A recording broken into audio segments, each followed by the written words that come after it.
ដល់ការងារថ្មីហើយបងប្អូននេះចាប់ផ្ដើមជញ្ជូនកញ្ចប់សិតដើម្បីយកមកបំពាក់បងប្អូន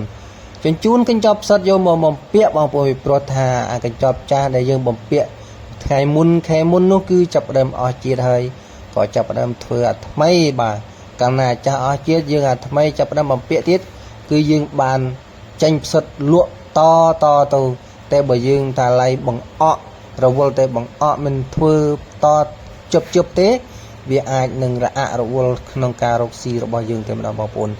បំពាក់កញ្ចប់ផ្សិតលើកស្នេះគឺជាកញ្ចប់ផ្សិត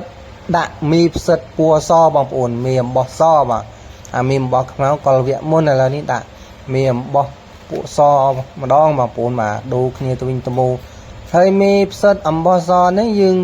ដាក់មីខែក្តៅអញ្ចឹងគឺវាពុំសូវខូចពុំសូវអីទេបាទព្រោះវាស៊ូនឹងកម្ដៅអាមីអំបោះសនេះបងប្អូនតែបើមីអំបោះ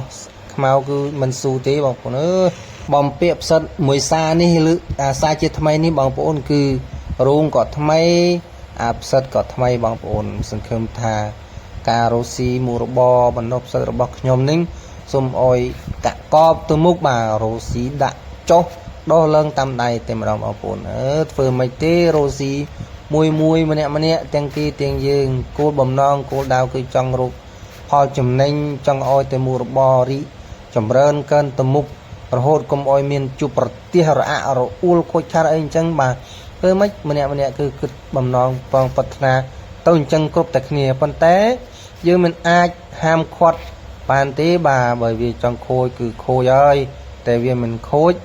គឺវាមិនខូចហើយតែស៊ីសងនឹងយើងបងប្អូនបើយើងចេះថែចេះធួន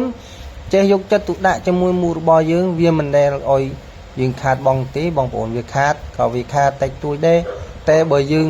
ធ្វើបោះបង់ចូលធ្វើចូលអានោះគឺដឹងតែខាតហើយពីព្រោះតែយើងមិនបានថែមិនបានធួន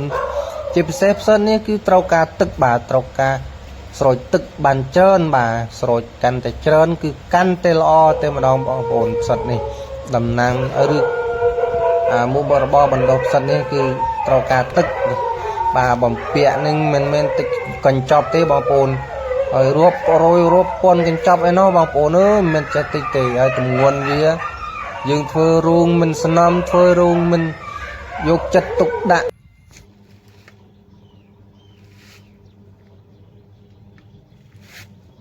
មិនរឹងមាំធ្វើឲ្យរោងយើងអាចនឹងបាក់បាទព្រោះថារោងមិនអាចត្រង់នឹងទម្ងន់ផ្សិតបានទេពីព្រោះតែកញ្ចប់ផ្សិតនេះរាប់ពាន់កញ្ចប់តែម្ដងបាទកាលពីមុនពីដើមเลยក៏កើតមុនដំបូងខ្ញុំធ្វើរោងទូចតែម្ដងបងប្អូនធ្វើទូចដល់ពេលដែលយើងបំពាក់ទៅបាក់រោងមួយកណាត់ពីរកណាត់អញ្ចឹងទៅបាទ